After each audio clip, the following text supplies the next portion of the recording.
Well, 2022 is being called the year of the wedding. About 2.5 million weddings expected to take place. That's the most since 1984. A lot of that is Wow. because people wanted to get married during the pandemic and had to cancel the plans. Pushed back, pushed back. Well, and with millions tying the knot this year come big life changes. Everything from finances to health insurance. So joining us live now to clear up some of the confusion when it comes to health insurance for newlyweds is Shannon Drotning with Providence Health Plan. Good morning. Good morning. How are you? Doing well. Appreciate Great. you taking the time. Yeah. Well, some people forget that getting married in the insurance world is called a quality life event.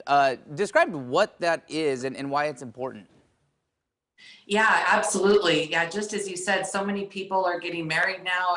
June is always the month of a lot of weddings, and people are making plans and talking about their wedding plans. But I think the most important thing, or one of them, is to talk about health insurance. Because once you're married, you do need to put your spouse on your plan within 60 days of the date that you're getting married. But you also have to decide if you're going to join your spouse's plan or stay on your own. But 60 days is the timeline you have to submit your application. And that is what they call a qualifying event. So what kind of advice do you do to help couples navigate health insurance as a married couple? What are the considerations? Yeah, there are a lot of things to think about, but really the most important is cost, looking at the total premium. How much is going to be paid every month towards the plan? What are the benefits of the plan? Do you have to pay $20 every time you visit the doctor or $50? What are your out-of-pocket costs? What the total expenditure that you would pay? Also, the network. Is your doctor on the plan, the hospital on the plan? You really do need to take an account, and especially if one person's healthy and the other person maybe has medical needs, there are some cases where you might stay on different plans because one person has a greater need than the other. So lots of things to consider. Interesting. Does sound like a lot of things to consider. So if you were recently married in 2019, I understand. So I'm kind of curious to get your take on your experience that you and your husband had in making this decision. What was that like? Yeah, that was a really tough decision. We moved down here from the Seattle area in 2019. I got this awesome job at Providence Health Plan, and my husband was current treatment for non-Hodgkin's lymphoma. He was on maintenance chemotherapy and seeing providers up in Seattle. So we had to make a decision when we moved down here. What would he do? He could stay on a plan that he had, but it was really expensive. And we looked at the plan through my work, and it turned out that the costs were lower.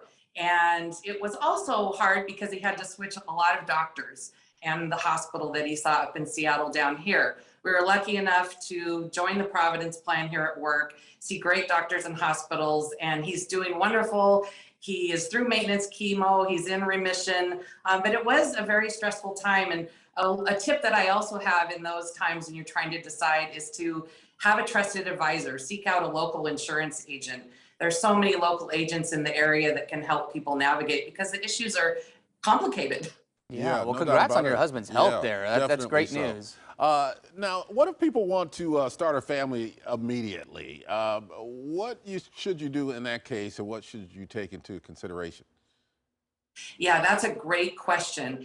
If you're considering having children right away and you're about to get married, and maybe you already have an OBGYN or a hospital that you want to deliver at, the most important thing is that hospital, is that doctor on your insurance plan. If it's not on the current plan you're on, maybe it's on your spouse's plan. So really looking at that, because a lot of plans have different lists of doctors and hospitals. Definitely most important.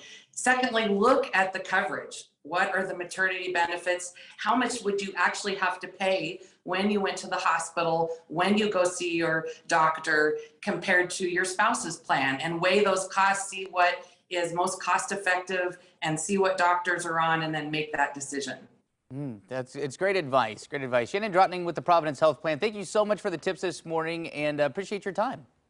Yeah, absolutely. Thanks for having me. Yeah, again, thank you for being here. And for more advice on what health plan is best for you and your family, visit providencehealthplan.com.